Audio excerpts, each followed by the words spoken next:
Arthur, a tyrannical king, once ruled the world with an iron fist. During his rise to power, Arthur slaughtered enemies, nuked cities, and committed countless atrocities, all for the sake of power. However, one day, reflecting on his actions, he was overcome with guilt and died of a heart attack. As he descended into the abyss, a voice offered him a second chance, warning him not to waste it. Moments later, Arthur opened his eyes to find two people looking at him. The man introduced himself as Reynold, Arthur's father, while Alice, his mother, also looked on. They didn't expect their newborn to understand, but they were overjoyed. Arthur slowly realized these were indeed his parents, and he had just been born. He struggled to believe he was a baby again, yet his parents cared for him tenderly. Despite his happiness, he disliked being stuck in a baby's body. His head felt oversized, he couldn't speak, and he involuntarily soiled his diaper every few hours, losing all control. Then, he witnessed something stranger, Reynold channeling energy into his fists, shattering a boulder. Arthur was astonished. Despite his years as a ruler, he knew nothing of this power. Reynold, proud of his feat, turned to his family for praise, but a falling rock struck his head. Alice, having anticipated such an accident, used magic to heal Reynolds, cautioning him to be more careful. While Reynold might show off, his serious punches could easily kill a wild boar during hunts, making him invaluable to his party. Returning from a hunt, Reynold prepared for a welcome hug, but remembering he was covered in boar blood, he went to clean up first. Arthur learned two things. This world was dangerous, necessitating weapons for protection, and he needed to learn to fight to live freely. Back home, Alice suggested a nap for Arthur, which he surprisingly welcomed. In his past life, peaceful sleep was rare due to constant assassination attempts. Months passed, and Arthur's limbs grew strong enough for him to move. His first act was to look in a mirror, finally accepting his baby form. His parents found his fascination with his reflection cute. Later, when Alice put him down for a nap, Arthur put his plan into motion. Once alone, he threw his blanket from the crib, climbed down, and crawled to the library while Alice did dishes unnoticed. In the library, he grabbed a book to learn about this world. He discovered the continent was called Dicathan, divided into the Dark Kingdom, dwarves, the Elamur Kingdom, elves, and the Sappan Kingdom, humans. Although no one had nuked cities there, Arthur sought more knowledge. Another book explained the lack of advanced technology. Magic existed. People manipulated mana within their bodies for two purposes: augmentation, enhancing strength, defense, agility, and conjuring, projecting mana to control phenomena. Arthur found no mention of Alice's healing magic, assuming she was an exception. Most people manifested mana at puberty, learning to control it through a mana core, similar to the key that granted Arthur power in his past life. Focusing his energy, Arthur felt his mana core begin to develop.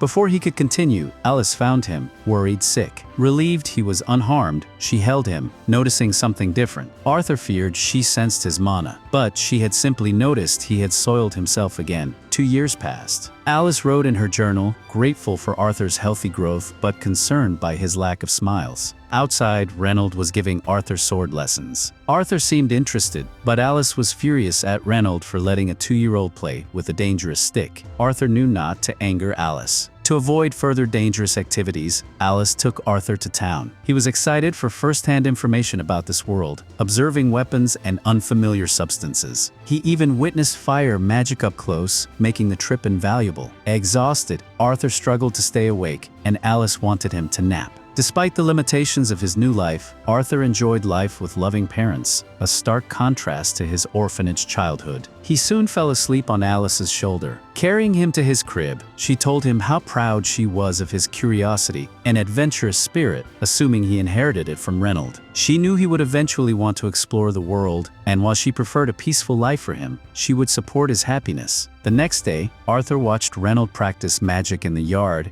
interested in seeing it up close. Rocks floated, a seemingly impressive feat by Reynold's standards, but rather pitiful to Arthur. Reynold's strength lay in augmentation, not conjuring. Inspired, Arthur tried to train, but Alice called him for a nap. Unable to speak, Arthur whined near the bookshelf, but Alice insisted on rest. Arthur then employed a new technique, pouting. His baby cuteness proved effective. Alice relented and let him read. Alone, Arthur practiced with his mana core, having made significant progress over 2 years. Gathering mana fragments, he had formed a core. With more effort, he might cast his first spell. However, underestimating his mana strength, he accidentally blew up the house. Alice and Reynold outside were mostly unharmed, though Reynold's back was badly burned. They rushed inside, fearing for Arthur's life. In the ruined library, they found Arthur unharmed, the source of the explosion. At barely 3, he was already a powerful mage, a feat impossible for his age. He stood proudly, but the collapsing house posed a new threat. 2 roof beams fell towards him. His toddler legs were too slow. Alice and Reynold rushed in to save him. Alice shielded him, while Reynold used magic to block the debris. Arthur was shocked. No one had ever risked their life for him. Alice, relieved, cried, and seeing her tears, Arthur cried too. Such care was foreign to his past life as a ruthless king. He recalled an assassination attempt where the culprit's family faced horrific punishment. Arthur's mercy was a swift execution. Now, his Mondays involved training with Reynold. Reynold wanted Arthur to use gauntlets, but Arthur, with a lifetime of sword experience, refused. So, Reynold also used a sword, reinforcing it with mana. To his shock, Arthur did the same, easily cutting through Reynold's blade. Realizing Arthur was too talented for him to train, Reynold considered a professional teacher and went to discuss it with Alice. Alice vehemently opposed sending Arthur away. They had agreed Reynold would teach fighting, and she would teach magic. However, Reynold pointed out Arthur's feat with the sword, despite being just a toddler. He argued for a proper teacher to nurture his extraordinary talent. Alice conceded Arthur's talent, but hated the thought of him alone in the city. They argued until Arthur suggested they all go to the city, solving everyone's concerns. They agreed and began preparations. The next day, a carriage arrived carrying them and their friends, the Twin Horns, who had helped rebuild their house. Adam, the leader, introduced himself. Angela introduced herself and her chess, nearly choking Arthur. Darren gently intervened. Arthur then noticed Jasmine on the carriage roof. She remained silent. The others explained she was Jasmine, and the final member was Helen the Archer. With introductions complete, they set off. Alice asked Arthur about his first big trip. He said yes, but internally, he mused on the primitive transportation compared to his past life's flying cars. After traveling most of the day, they camped for lunch. Wolves attacked. The wolves were foolish, charging directly and quickly being defeated by the adventurers. Arthur found the display interesting, his first real combat experience in this world. He resolved to become strong enough to handle such threats. With wolf meat available, they planned a plain grilled dinner due to lack of spices. Alice noticed Reynolds' slightly injured arm and offered to heal it. Jasmine cautioned her to wait. The others gathered around, aware of healers' rarity and vulnerability. Once Alice healed Reynolds, they resumed their activities. Adam, wanting exercise, challenged 4-year-old Arthur to a practice spar. Adam, aware of Arthur's strength, imbued his spear with mana. Arthur did the same, channeling magic into his feet. As they clashed, Arthur vanished, reappearing behind Adam. He lost his footing, allowing Adam to recover. They exchanged blows, but Arthur's toddler body was too light, and he was knocked back. The others caught him, scolding Adam for nearly hurting him. Adam insisted he couldn't hold back Arthur's surprising strength, suspecting Reynolds' secret training. In reality, Arthur's abilities were self-taught. Jasmine approached Arthur, impressed, and asked him to teach her his footwork magic. Arthur, wanting to keep it secret, was met with her persistent gaze. He knew he would likely have to teach her eventually. The next morning, the journey continued. During breaks, Adam gave Arthur basic spear lessons, and Helen taught him archery. Arthur, only experienced with swords, learned quickly. Grateful, he decided to teach Jasmine his speed-enhancing magic. By channeling magic into the feet and using wind magic simultaneously, one could greatly increase speed. Jasmine replicated it perfectly after one demonstration. Later, Arthur read a magic book in the carriage, with Jasmine inexplicably close, constantly finding excuses to be near him. The next morning, Jasmine gave Arthur a knife as thanks, a rare gesture of affection from her. They continued their journey. While Arthur read, bandits suddenly attacked, surrounding the carriage. The bandit leader ordered the capture of the women and children for slavery. The bandits charged. The Twin Horns and Reynolds were individually stronger but outnumbered. Reynolds was thrown into the carriage, badly injured. Alice wanted to heal him, but Reynolds forbade it, fearing the bandits would target her if they knew her power. Instead, he told Arthur to take Alice and run. She was pregnant. Arthur hesitated, but Reynolds insisted on Alice's safety. At Reynolds' signal, Arthur prepared to flee with Alice while Reynolds held off the bandits. The bandit leader sent men after them, but Reynolds intervened. He clashed with the leader, fighting fiercely to protect his family. While Reynolds occupied the leader, other bandits went after Arthur and Alice. Adam and Jasmine threw daggers, clearing a path for their escape.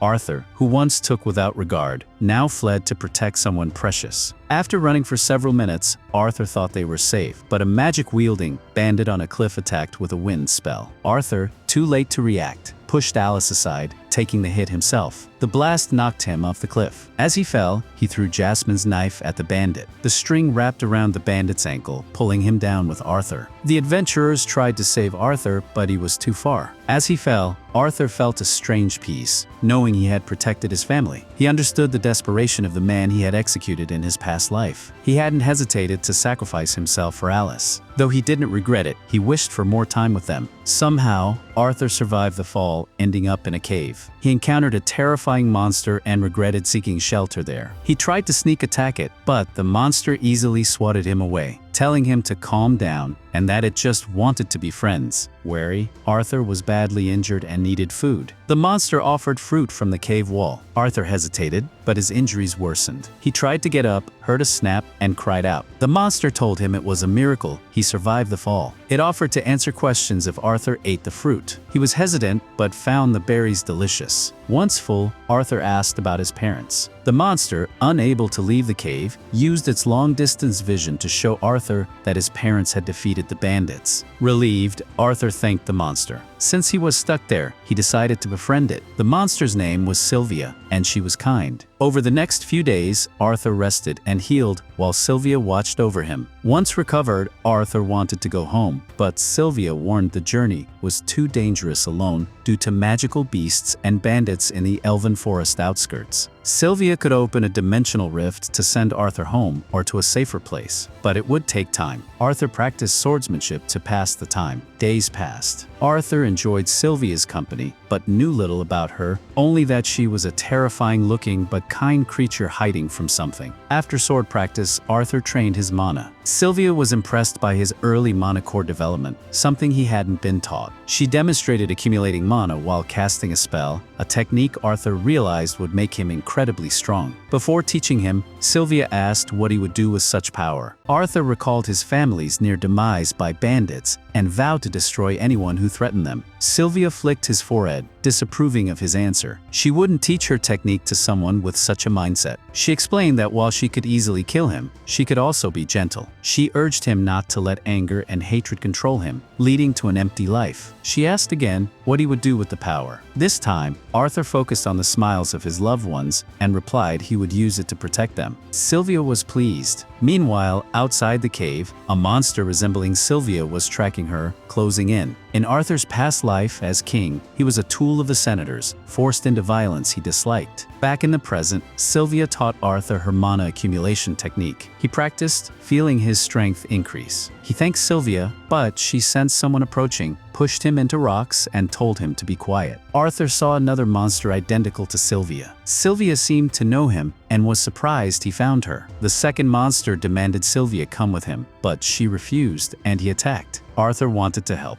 but Sylvia telepathically told him not to worry. The monster tried to persuade Sylvia, threatening to kill her. Sylvia refused and revealed her true form, a dragon. In this form, she unleashed immense power, firing a blast at the monster. He blocked it, warning she would die using such power in her weakened state. Sylvia, aware of the risk, didn't care. She had lived a long, happy life. She pushed the monster into a wall, but he retaliated with blasts. Sylvia took damage but was more concerned about Arthur's safety. The monster launched another blast. Unable to dodge without hitting Arthur, Sylvia used her full power to intercept it, temporarily stopping time. While time was stopped, she told Arthur to come out. He did, wanting answers, especially about her being a dragon. But time was short. Her time stop wouldn't last. She quickly opened the dimensional rift she had been preparing, but due to her injuries and haste, it led to the middle of nowhere instead of Arthur's home. She had hoped to avoid the dangerous forest, but now had no choice. Confident in Arthur's survival skills and the technique she taught him, she wasn't worried. She asked again what he would use his power for. Without hesitation, Arthur replied he would only use it to protect his family. Satisfied he wouldn't use it selfishly, Sylvia prepared to give him a few parting gifts. So, Sylvia conjures an egg and a feather before Arthur. She instructs him to wrap the egg with the feather and to cherish it. As a final gift, she imprints her will onto Arthur's arms, leaving a mark that resembles full sleeve tattoos, much to Arthur's confusion. Sylvia, lacking the strength for a detailed explanation, tells him he will eventually understand its use, regretting she won't be there to guide him. She then apologizes, admitting she could have sent him home sooner but selfishly enjoyed his company, a decision that ultimately endangered him. Arthur feels helpless, unable to save Sylvia despite her teachings. He doesn't care that she's a dragon or a monster, she's family. He calls her mother, but Sylvia reminds him he already has one. Arthur then suggests grandma, which Sylvia loves, asking him to repeat it, which he happily does. Though saddened by their impending separation, time is running out. Sylvia nudges him towards the portal. Arthur, understanding, takes her gifts and steps through. At the last moment, he hesitates, urging Sylvia to join him, but she can't. She closes the portal, sending Arthur away. Time resumes, and the other monster's blast hits Sylvia, seemingly fatally. She collapses. The monster, wary, approaches her still form. As he gets close, Sylvia unleashes her remaining energy, incinerating him and everything within a meter. During his teleportation, Arthur hears Sylvia's final message, asking if he remembers her words about the right way to use his power. Arthur remembers, though deeply saddened. Sylvia explains that the world is often sad, but Arthur has the power to change it for the better, one step at a time, drawing on his past life as a king. Though she didn't condone his past rule, she believes that without hatred consuming him, he will become a great king who improves the world. Moments later, Arthur awakens on the forest floor, vowing to fulfill Sylvia's wish. But first, he needs to find his way out of the forest. After being teleported into the elven forest,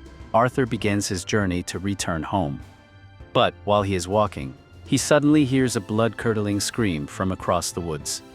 It sounds like it's coming from a little girl, so he immediately gathers mana in his feet and begins racing to check it out. He jumps up into a tall tree for a good vantage point, and once he is up there, he can clearly see a group of bandits kidnapping a little girl. She tried getting away from them, but the bandits have already grabbed her and are covering her mouth to stop her from screaming anymore. Since the girl is an elf, they plan to sell her as a slave on the black market for a huge profit as soon as they leave the forest. So they tie her up and stuff the girl in the back of their carriage. As Arthur watches the whole thing unfold, he has flashbacks to the moment he and his family were attacked by bandits as well. He recalls hearing the bandits mention something about keeping him and the women in the group alive so they could be sold as slaves later, and it really pisses him off. The first thought that comes to mind is that he should slaughter all the bandits for committing such a heinous crime. But he remembers what Sylvia told him about controlling his rage, so he takes a moment to think and calm down. He realizes that if he attacked right now, it would put the girl's life in danger, so he decides to be patient and wait for the right chance to strike. All the bandits get in their carriage to start riding out of the forest, and Arthur follows them closely from the shadows. By nightfall, the bandits are forced to take a break and set up camp since they can't travel in the dark, and Arthur is contemplating whether he should continue following them until they get to a human town or attack them now.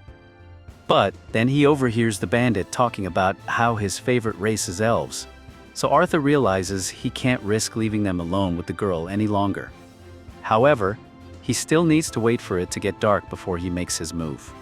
So Arthur sits down and starts meditating to prepare himself for all the murderer charges he's about to catch. Once it is sufficiently dark, Arthur opens his eyes and begins planning his attack. He notices that the bandits have a group of horned wolves on a leash, and he finds it odd that the wolves are obeying a group of humans with no resistance.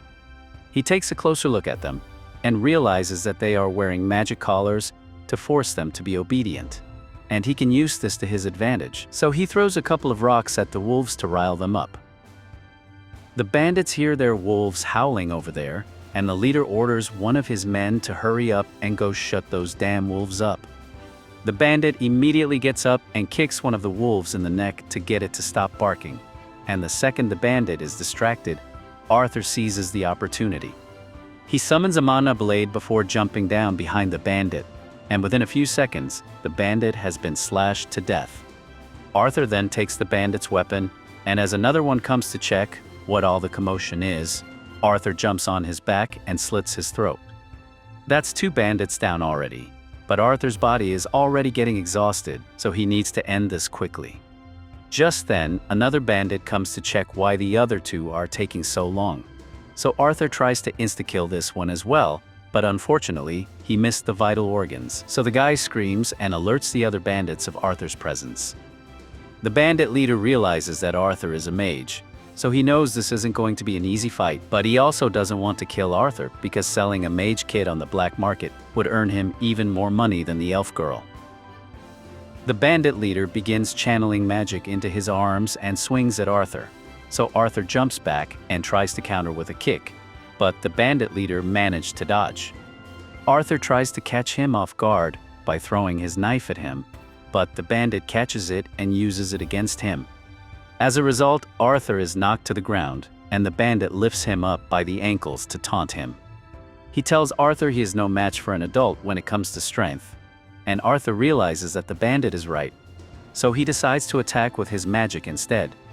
He casts a fireball right on top of the bandit's knee, and while he is screaming out in pain, Arthur stabs him in the head with his knife. Now, all that's left is to finish off the bandit that Arthur injured earlier, and once he's dead, Arthur goes to check on the girl in the carriage.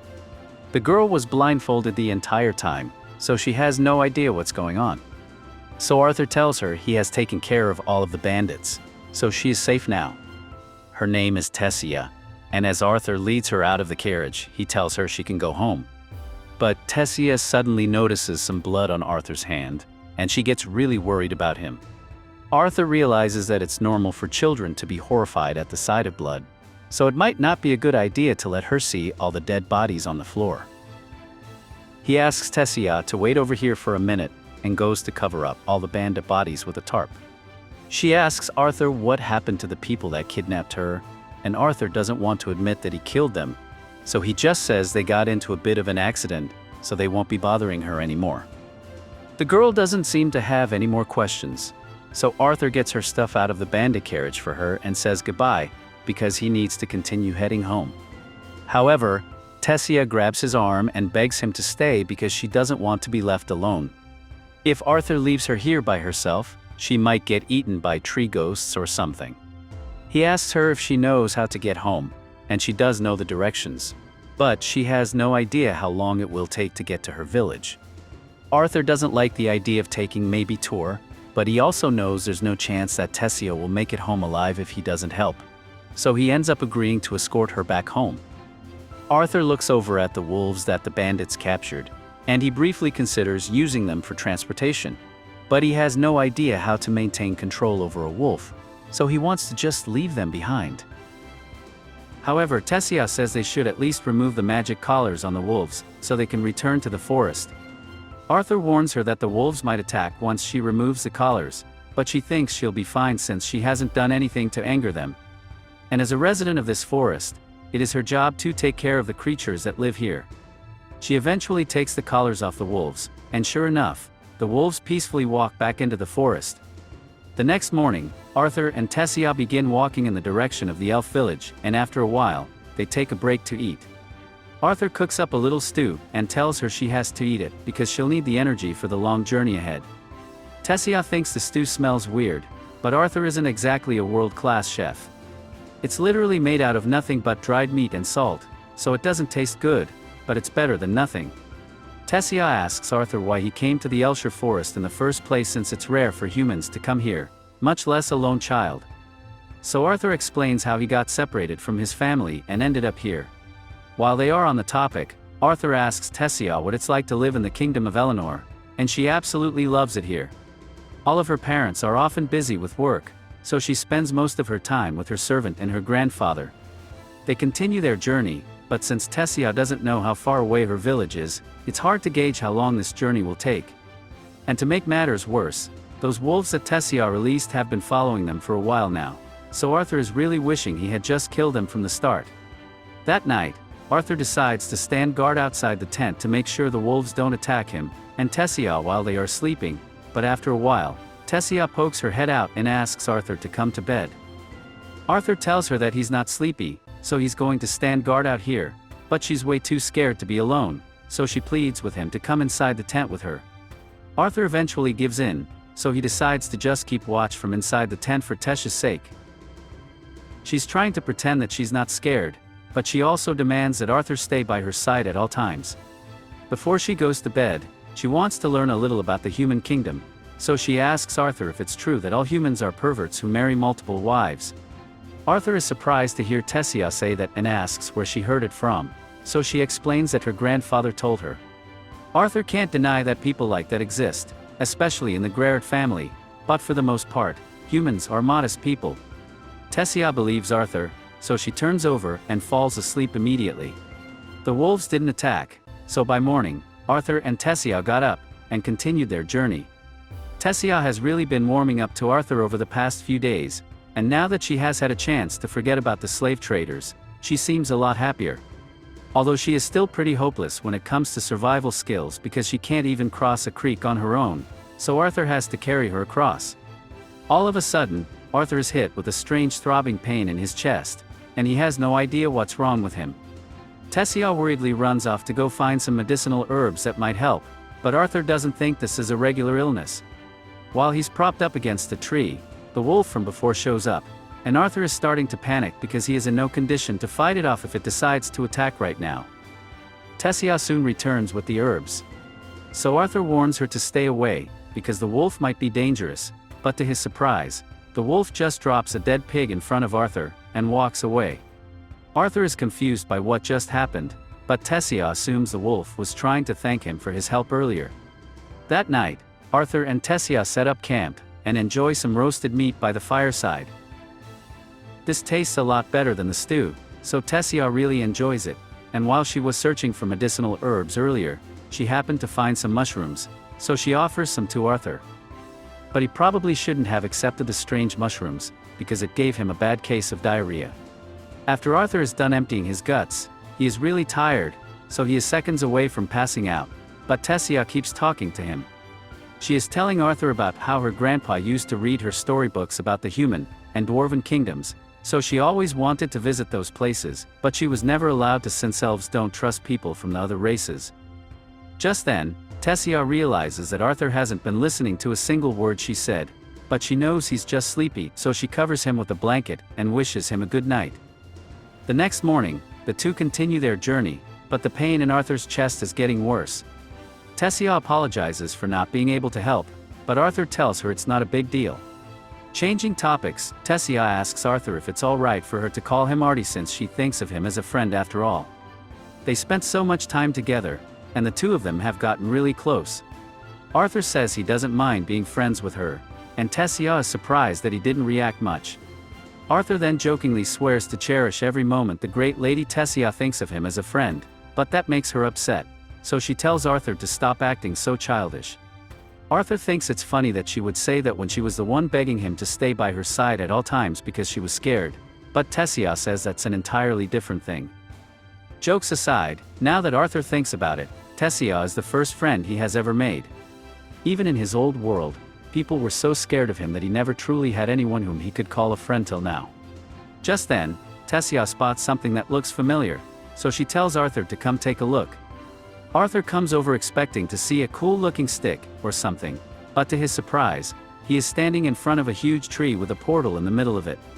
Tessia tells Arthur that this is the entrance to Elf Village, so she extends her hand and tells him to come with her. Unfortunately, the elves still really hate humans, so the moment Arthur steps into the elf village, he's caught and held at sword point. He looks to Tessia for help, hoping she'll speak up for him, but to his surprise, Tessia just stares at him coldly and says nothing. Seeing this, Arthur thinks she has betrayed him and set him up to be killed. He can't believe he was foolish enough to think anyone would want to be his friend. After all, he's been betrayed many times in his past life. The elves are just about to cut off his head while Tessia watches silently. It turns out she wasn't part of the plan, though it's unclear why she didn't speak up earlier. As soon as she hears the guards mention killing Arthur, she tells them to stop. One of the guards warns her that Arthur is a dangerous human, but Tessia says he's not dangerous at all. In fact, he's the only reason she made it back home safely. Her words should have made the guard think twice, but instead, he accuses Arthur of brainwashing her and still wants to kill him. Before anything happens, a man shows up and orders them to let Arthur go. His name is Virion, Tessia's grandfather, and the former king of the elf tribe. He's much more reasonable and believes Tessia when she says Arthur saved her. He also apologizes to Arthur for how he was treated, although it did seem suspicious that the missing princess returned with a random human. Arthur feels relieved that he's no longer in danger, but is shocked to learn that Tessia is actually a princess, something she never told him, even after traveling together for days. Right then, Tessia's parents arrive after hearing that their daughter has returned. She runs to hug them, clearly happy to see them. If Tessia is a princess, that means her parents are the king and queen of Elenwer, but they aren't as calm as Virion. As soon as Tessia's father sees Arthur, he demands to know why a human is in his kingdom and tells his soldiers to kill him. But no one moves because Virion had already told them to leave Arthur alone, and they're all scared of him. Virion explains to the king that Arthur is the one who saved Tessia, so he shouldn't be treated like a criminal. Tessia also asks that Arthur be welcomed into the castle as a guest. Her father is unsure since humans are normally banned from even entering Elenwer, let alone the royal castle. But not wanting to upset Tessia, he agrees. Now that everything is cleared up, everyone prepares to go to the castle. Before they leave, Virion tells Arthur he wants to speak with him later. Arthur is a little cautious since he can tell Virion is very powerful, but he doesn't have time to think about it because Tessia drags him off to show him around. It's the first time Arthur has seen the elf kingdom, and he's amazed by how different it is from the human world. But the hatred for humans is still strong. Every elf stops and stares at him as he walks through the village with Tessia. Still, no one dares say anything rude since Arthur is now an official guest of the royal family. The only one treating him kindly is Tessia, but Arthur still wonders why she waited so long to help him when he was about to be killed. Suddenly, the pain in Arthur's chest returns. It keeps getting worse, and he still doesn't know why. When they reach the castle, Tessia is warmly greeted by her servants and tells them to treat Arthur with kindness and respect, even though he's a human. Once that's settled, she asks Arthur if he wants to play with her. But Arthur says he needs to talk to her parents first. They probably want to know what happened to Tessia and how they got back. They all go into the meeting room, and Tessia joins because she doesn't want to be left out. She even suggests getting snacks, so it almost feels like a tea party. But they still have serious things to discuss. Tessia's father finally introduces himself. His name is Alduin, the king of Elenwer. His wife is Miriel and his father is Virion. Arthur introduces himself as a humble commoner from the kingdom of Sapin, and he knows that someone like him would normally never be allowed in Elenwer, let alone inside the royal palace. Arthur appreciates their kindness. Alduin is surprised by how mature Arthur is, despite being just a child. But more importantly, he wants to know what exactly happened with Tessia and how she went missing. Arthur explains everything, how he got separated from his family during a bandit attack and ended up in the Elven Forest. He leaves out the part about meeting Sylvia in the cave. Then he explains how he found Tessia being kidnapped by slave traders. Alduin is furious that humans tried to sell his daughter into slavery, but Arthur reminds him that elves have done the same thing, so it's not just a human crime. Moving on, Virion asks how Arthur managed to save Tessia, and Arthur says he killed the slave traders. One of the guards yells that a child couldn't possibly do that, but Virion shuts him up and says he'll lose his job if he keeps talking. Arthur doesn't seem like he's lying, so Alduin says he believes him. Now that they understand the situation, Arthur makes a request. Since he got stuck in the forest after the bandit attack, he asks if they can help him get home. Alduin is angry that a human would ask a favor from the Elven royal family. But since Arthur went out of his way to escort Tessia home, it's only fair. Plus, if he refuses, he'll have to deal with Tessia's temper, which he really doesn't want. So, he agrees to help. However, the teleportation gate that leads to Sapin is sealed and only opens once every 7 years during a meeting between the 3 tribes. That meeting happened 2 years ago, so the gate won't open again for another 5 years. Arthur doesn't want to wait that long, and Alduin also doesn't like the idea of a human staying in Elenwer for 5 years. So, he says he'll send soldiers to escort Arthur back to Sapin. Since it's already late, Arthur can rest in the castle and leave the next morning. Arthur thanks Alduin, but his chest pain is getting worse, and Virion notices something is wrong. Later, a room is prepared for Arthur, and he takes a bath. But the pain keeps getting getting worse, and Arthur starts to fear he might die. After his bath, he steps onto the balcony for fresh air. It helps a little, but he knows he needs to figure out what's causing the pain. Then he looks up and sees Tessia with her parents on the balcony above. This makes him think of his own parents. He doesn't know if Reynold and Alice survived the bandit attack, but he believes they did. They're strong. Still, he really wishes he could talk to them. Tessia sees that Arthur looks sad and goes to speak with him after finishing her talk with her parents. She apologizes for how her father treated him, but Arthur says he understands. Decades of war between elves and humans make it hard to trust, especially when it comes to someone's daughter. Talking about parents reminds Arthur of how far away he is from his own, and he worries they might blame him. He also blames himself for not being able to protect them during the bandit attack. But Tessia grabs his face and shakes his head. She says she doesn't know much about his parents, but if they're like hers, they'll be happy to see him again. Then, the corridor fills with glowing fireflies. Surrounded by light, Arthur remembers his parents' smiling faces. They've never shown him anything but love, so why does he think they'll hate him now? He realizes his trauma from his past life has made him overly suspicious, even of Tessia, who clearly cares for him. Suddenly, Arthur senses a projectile coming at Tessia. He catches it and charges his mana to strike the attacker. But to his surprise, the attacker is Virion. Arthur can't believe he tried to harm his own granddaughter, but Virion explains that he only threw a couple of fireflies to test Arthur's reflexes. He's impressed that Arthur reacted so fast. He just wanted to see if Arthur really had the strength to defeat those slave traders. Tessia tells her grandfather to stop messing around, but Virion says that's not the only reason he's here. He wants to have a sparring match with Arthur to test his strength. Virion uses magic to create a sword for Arthur and lifts Tessia out of harm's way. Arthur agrees and charges at Virion, but he's too fast. Even with Manta-boosted speed, Arthur can't keep up. When he thinks he has an opening, Virion shatters Arthur's wooden sword with his palm. A piece flies toward Tessia, so Arthur throws the rest of his sword to stop it. Then Arthur attacks with pure mana, but Virion counters easily. Virion's strength is overwhelming, but Arthur doesn't give up.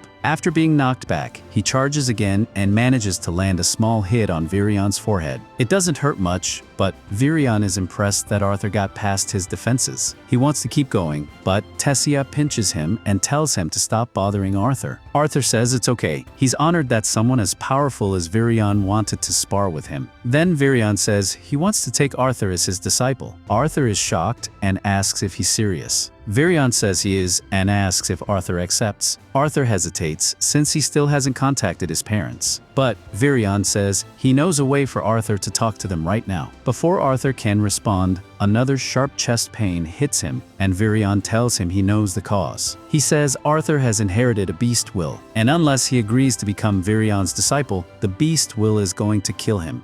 After hearing such horrible news, Arthur tries to sleep, but he's struggling. The anxiety of being away from his family, combined with the fear that he might die soon, gives him a terrible nightmare where he's haunted by a sleep paralysis demon. He suddenly hears someone calling his name and opens his eyes to find Tessia sitting on top of him. She's been trying to wake him up for a while, but he keeps muttering about some kind of monster, which is starting to annoy her. She tells him to hurry and get ready because Virion is already waiting for him outside. Arthur gets out of bed and starts changing. While he's doing so, Tessia asks if he's really planning to stay and become her grandpa's disciple. Arthur hasn't decided yet. It depends on whether Virion can really help him contact his family. As long as Arthur gets the chance to talk to his parents and let them know he's okay, he'll be satisfied. Once he's dressed, he and Tessia head downstairs. But as soon as they open the doors, they hear Alduin arguing with Virion, furious at the idea of Arthur living in the Elf Kingdom. Taking in a human as a disciple would go against centuries of elven tradition, but Virion doesn't care. He likes Arthur and plans to make him his disciple, no matter what anyone says. Tessia tries to speak up for Arthur, but Alduin ignores her because she clearly supports Arthur staying. Coincidentally, Virion doesn't care for Alduin's opinion either. So, he tells Arthur and Tessia to get in the carriage. They've got somewhere to be. On the long ride to meet Virion's mysterious friend, Tessia falls asleep.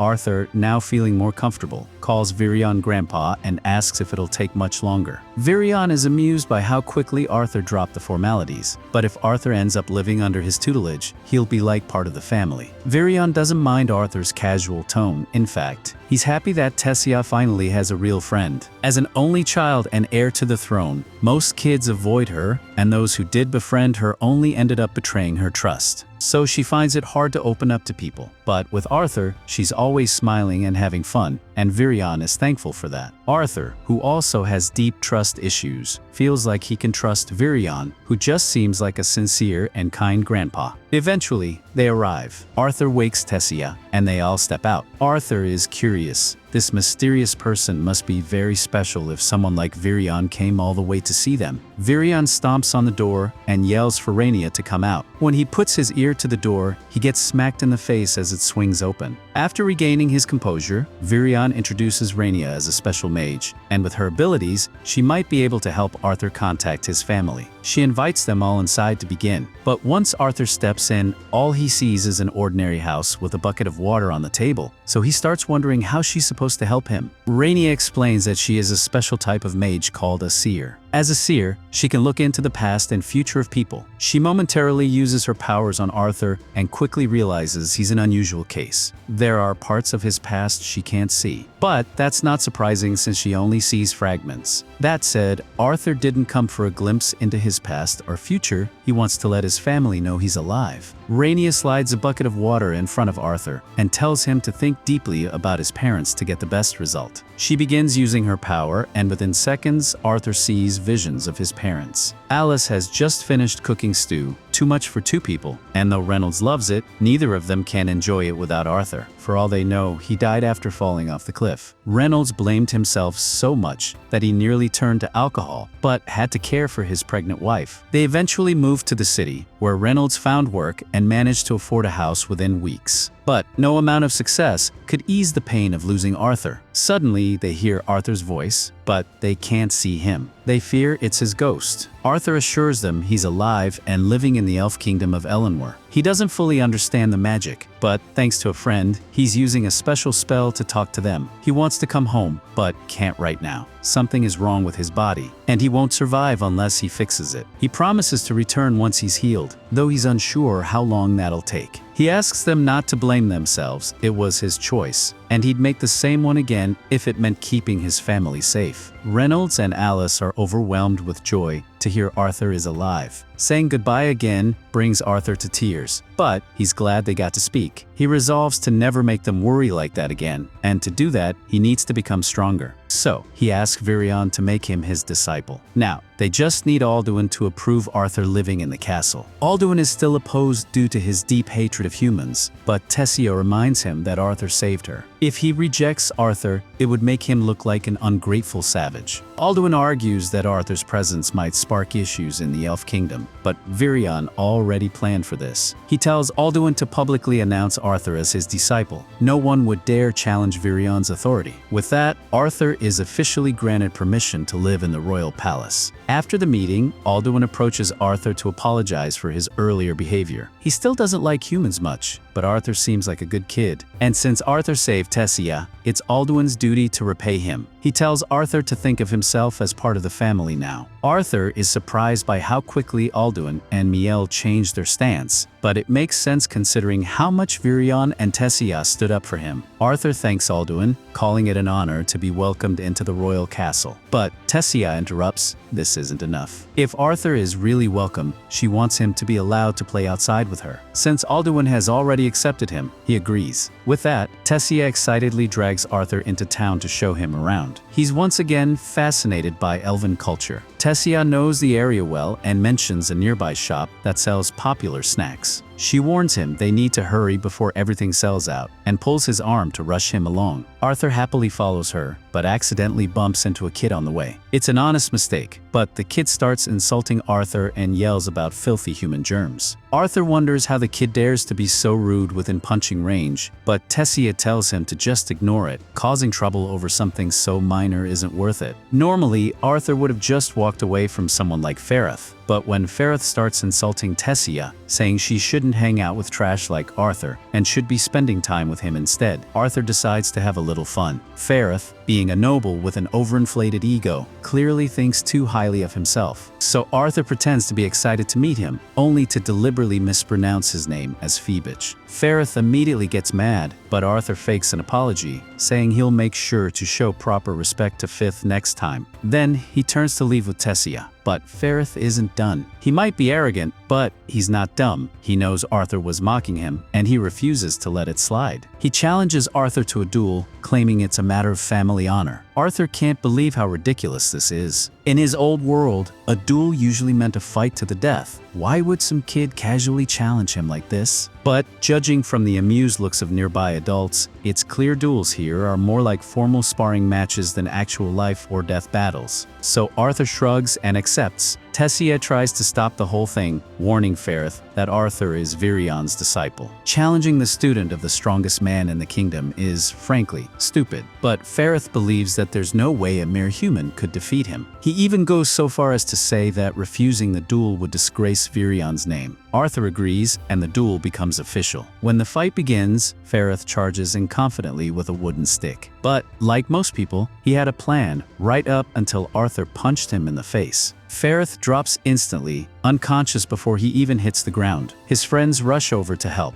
but Tessia isn't surprised. She already knew it would end like this. With the duel over, she grabs Arthur's hand and pulls him away. They've got more places to explore. The two spend the rest of the day together, visiting shops, eating snacks, and enjoying the town. Eventually, they take a break on a quiet balcony, and Tessia asks when his training with Virion starts. Arthur tells her it begins first thing tomorrow, though something is clearly on his mind. He reflects on what Virion told him. The training is going to feel like hell, like being submerged in boiling tar, and he'll have to endure it for years without his family by his side. Virion wanted to be sure Arthur was truly ready, and Arthur was. Even now, despite knowing how painful it will be, he's excited to begin. He needs that strength to build the future he wants. Tessia nods and says she'll train hard too. She doesn't want to fall behind, but for now, she wants to enjoy the rest of their playdate. So, she grabs his hand again and suggests they go get some more food.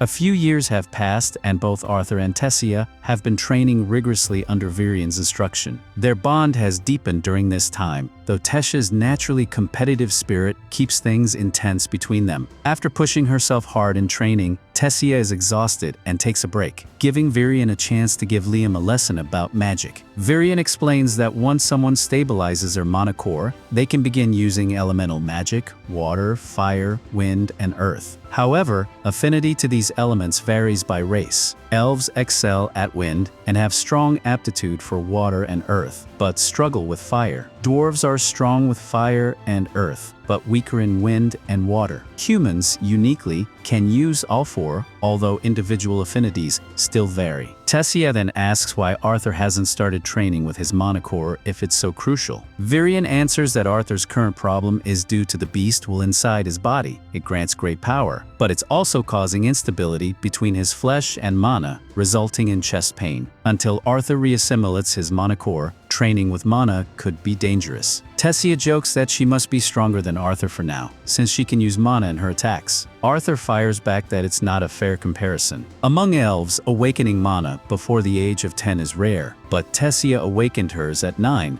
allowing her to train alongside Arthur ever since. Virion then tells Arthur it's time to awaken his beast wool, a risky but necessary step. If successful, it should stop the pain in his chest and mark him as an official beast tamer. Arthur agrees and the procedure begins. But it goes violently wrong. Arthur screams in pain and releases a huge surge of energy that blasts Virion and Tessia away. Though the awakening is technically successful, the strain causes Arthur to pass out immediately. They take him back to the castle to recover. When Arthur finally wakes up, Virion is at his bedside and asks how he feels. Arthur says he's okay. So Virion presses further. Was there anything unusual about the beast will? Arthur hesitates but finally tells him the truth. The will came from a dragon, specifically Sylvia. Virion is stunned. Dragon wills are incredibly rare and powerful, and it explains Arthur's extreme reaction. Virion warns him to tell no one, as even mentioning that he possesses a dragon will could bring dangerous attention. Virion also informs Arthur that, in 4 months, he's scheduled to return home. Arthur is confused. He thought he had 2 more years before the next Inner Kingdom meeting, but apparently a cultural exchange event has moved up the timeline. This means the portals to Zyra City will open much sooner than expected. Arthur asks if Tessia knows yet, concerned she'll be upset. Virion says the king and queen are informing her now. That night, Arthur lies in bed, thinking about his departure while holding the egg Sylvia gave him. Then, the egg begins to crack, a baby dragon hatches. Arthur is surprised, but it seems cute and harmless, so he picks it up until it suddenly bites his arm. Arthur yelps in pain and drops the dragon, but when he looks at his arm, instead of ordinary bite marks, he sees a crest forming. This crest is a magical link between Arthur and the dragon. It allows him to sense its thoughts, even if he can't fully understand them yet. Arthur decides to name the baby dragon Sylvie in honor of her mother, Sylvia. After settling back to sleep with Sylvie curled beside him, a few hours later, Tessia walks into his room, intending to talk about Arthur's upcoming departure in 4 months. But when she lifts the covers and sees Sylvie next to him, all thoughts of the serious conversation vanish. She's completely taken by the cuteness of the baby dragon. Startled awake, Arthur initially panics, but quickly realizes Tessia is just obsessed with Sylvie. He groans and goes back to sleep, leaving Tessia fussing over the dragon. Later that day, Arthur and Tessia head to the training grounds. Tessia tries her best to win Sylvie over, but Sylvie, still a bit traumatized from earlier cuddles, avoids her. When Virion sees Sylvie perched on Arthur's head, he's stunned. He never thought he'd see a dragon in real life. Arthur explains that Sylvie hatched as a result of the beast wool awakening, and while he worries her presence could cause issues, Virion assures him that dragons are considered mythical, and no one would believe Sylvie is one. Just claim she's an exotic beast, and people will accept it. Then, Virion announces it's time for training. Now that Arthur's beast will is awakened, he needs to train both his beast core and mana core, the most effective way being through real-life combat. To demonstrate what a beast will can do, Virion transforms into his beast form, a shadow panther, which grants him the ability to control wind and eliminate all sound from his movements. Arthur can't even track Virion's presence, and gives up almost immediately. Virion appears behind him, amused. While the ability is powerful, it's extremely mana-intensive, so he never meant to fight seriously. He was just showing Arthur the potential of beast wills. With that, Arthur's real training begins with a sword. Over the next few days, Arthur rapidly improves. The chest pain has vanished, and his body is toughened enough to keep up with Virion's shadow form. Outside of training, Arthur spends time playing with Tessia like a normal child. One day, while Arthur and Tessia are out on a date, Arthur bumps into a boy, Ferrith. Arthur doesn't recognize him, but Ferrith, insulted, demands a rematch. The duel is over in a flash. Ferrith is face down in the dirt. Still confused, Arthur is reminded by Tessia that Ferrith was the boy who challenged him to a duel years ago. Arthur remembers the fight fondly and offers Ferrith a hand, who accepts, giving up on further challenges. Arthur asks if Ferrith will be joining the upcoming cultural exchange, and Ferrith says yes, bragging that he was chosen for his talent, though in truth, all noble children were invited. Arthur asks if Tessia will be going to, but apparently not. The royal family doesn't want to risk their helpless princess being kidnapped again. Tessia punches Ferrith in the face so hard, he's knocked out cold. Arthur quickly grabs her and runs away before a crowd can gather. Once they're safe, he scolds her, reminding her she can't go around punching people, especially as a princess. Tessia, upset and defensive, calls him an old man and runs off crying. That night, still in tears, Tessia is surprised when Arthur climbs up to her window. He invites her for a walk in the forest, hoping to cheer her up. As they walk, Tessia asks if it's safe. Arthur reassures her if trouble appears, they're strong enough to escape.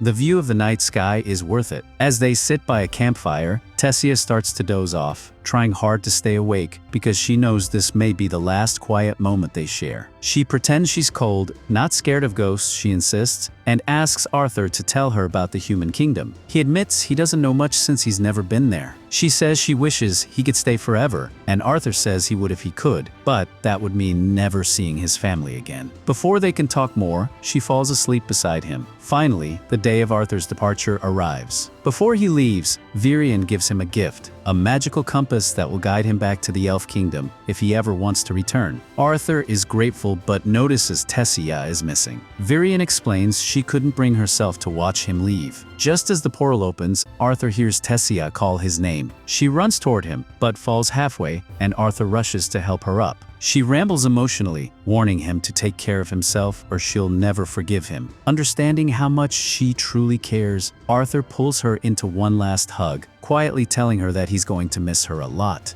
After arriving in the city of Cyrus, Arthur reunites with his parents and discovers he now has a little sister named Ellie. Alice and Reynolds have been telling her stories about Arthur for years, so she's thrilled to finally meet him. Once inside, Alice immediately asks if Arthur is feeling well. The last time they spoke, he mentioned being sick, so she wants to know if he recovered. Arthur reassures her that he's fine and there's no need to worry, although he has a lot to share. He recounts everything he experienced after being separated from them, except for his encounter with Sylvia and her beast Will. Instead, he tells them about meeting Tessia and his time in the Elf Kingdom seeking a cure. Alice presses again, concerned that if he were to relapse, they wouldn't be able to help him here. Arthur assures her that won't happen. Since he can't reveal the truth about the beast Will, he fabricates a story that his sickness was due to awakening too early, which caused his mana to become unstable. Though he feels bad lying to his parents, he believes it's necessary until he becomes strong enough to handle future threats. Just then, Reynolds notices Sylvie and asks where she came from. Arthur quickly claims he found her in a mana beast cave and decided to keep her as a pet. Ellie instantly takes a liking to her. Moving on, Reynolds becomes curious about Arthur's mana core stage. When Alice scolds him for picking a fight so soon after Arthur's return, Reynolds defends himself, saying he just wants to gauge his son's strength. Arthur doesn't mind and turns the conversation around, asking what kind of job allows Reynolds to live in such a nice house. Reynolds explains that he's a security instructor at the Xyrus auction house and that his mana core is currently at the dark orange stage. Arthur is impressed, as reaching the orange core stage is quite difficult. Mana cores range from black to white, with lighter colors being stronger. As an augment, Reynolds clearly trains his body rigorously, but Arthur hadn't expected that he also trained his mana core. Proud, Reynolds asks about Arthur's stage. When Arthur replies that he's at light red, Reynolds curses in surprise, forgetting Ellie is in the room, and now she won't stop repeating the bad words. Still shocked that Arthur is just one breakthrough away from surpassing him, Reynolds challenges him to a sparring match in the garden. Arthur agrees, but before they head out, the living room doors swing open and Vincent enters, asking if Reynolds' son is back. Reynolds introduces him as Vincent Helstia, his boss and the owner of the auction house. Vincent and his wife Tabitha are happy to meet Arthur, having heard so much about him. Arthur is respectful, and Vincent is surprised by his manners, joking that he couldn't have learned them from Reynolds. Then, Vincent and Tabitha introduce their daughter, Lilia. She is initially reserved, but immediately becomes affectionate when she sees Sylvie. With Arthur's permission, she starts cuddling her. Meanwhile, Reynolds mentions that since Vincent technically owns the house, they should probably ask his permission before causing any damage. Alarmed, Vincent asks what's going on, and his fears are confirmed when he learns about the sparring match. As everyone heads outside to watch, Vincent still questions whether it's really okay for someone as young as Arthur to fight Reynolds, but Alice assures him that Arthur has always been a fast learner. Plus, it's not like he has a reason to lie about it, so Tabitha tells Vincent to just sit down and enjoy the show. In reality,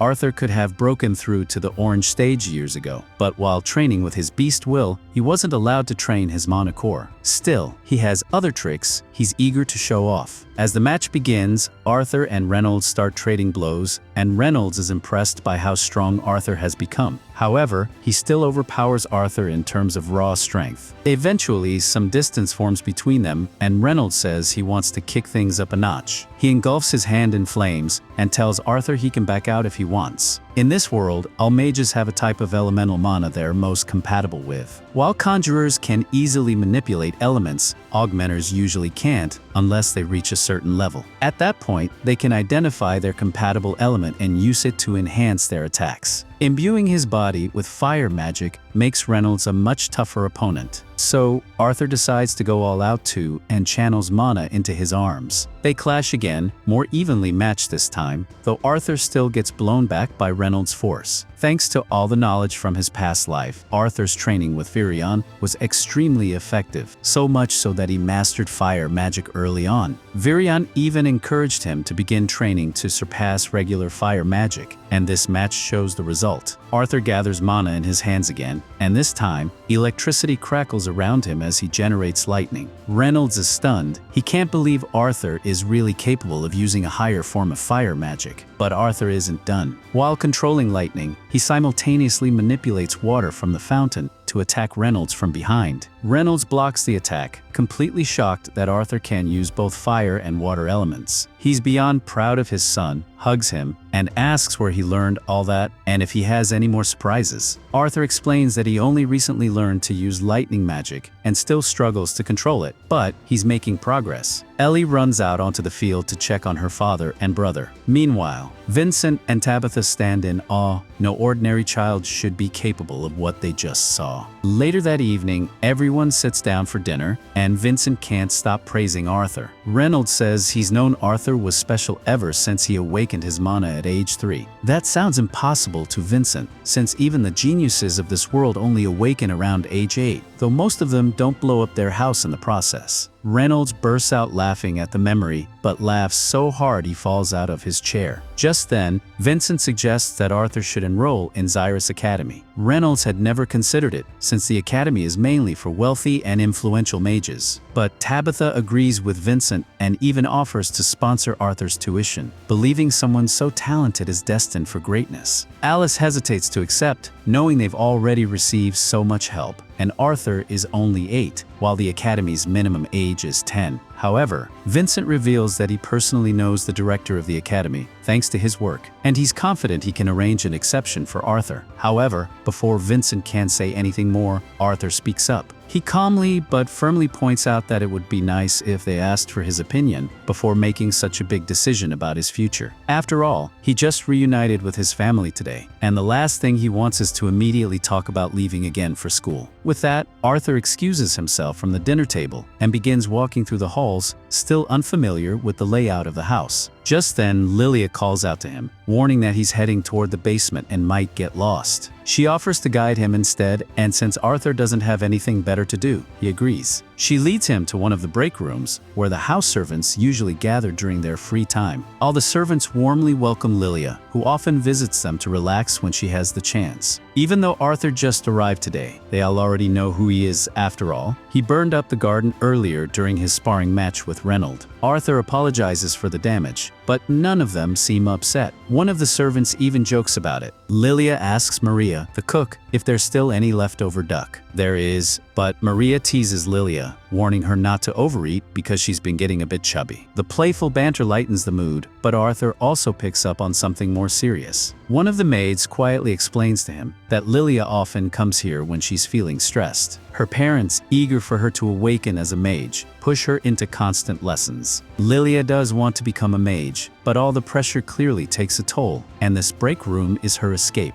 Later that night, Arthur is relaxing with his parents, who are still overjoyed to have their little boy back. He's grown and changed on the outside, but to them, he's still the same Arthur on the inside. With his talents, he's destined for greatness, but even if he weren't, they would still love him just the same. They'd love to keep talking, but they know Arthur must be exhausted from the day. As they get up to leave and wish him good night, Reynolds stays back for a moment. He wants to clarify something. He admits that Vincent might have seemed pushy, but everything he suggested came from a good place. Neither he nor Vincent expects Arthur to go to Xyrus Academy if he doesn't want to. The choice is Arthur's, and it always will be. The next morning, Arthur wakes up to some surprise guests, members of the Twin Horns Adventurer Party, who heard he was back and came to visit. Arthur is happy to see them, and Angela is especially thrilled. She immediately pulls him into a big, heartfelt hug. After Angela finally lets go, Arthur greets the rest of the group. Jasmine, without a word, starts gently checking his arms and torso. At first, it seems strange, but she's just making sure he hasn't suffered any lasting injuries. Once she's satisfied he's okay, she hugs him too and apologizes deeply. She still blames herself for not being able to protect him the day they got separated, and the relief of seeing him safe overwhelms her. A little later, everyone settles down to catch up. Arthur is surprised to learn that the Twin Horns recently took a job in the remote city of Estadine, which was lucrative enough to keep them busy for a while. They only returned to the capital because of a new commission. Hearing about their travels makes Arthur realize how little he actually knows about the kingdom of Sapin, let alone the continent of Dicathan. Becoming an adventurer could be a great way to learn more about the world, but at the same time, that would mean leaving his family again, and he's not sure if he's ready for that.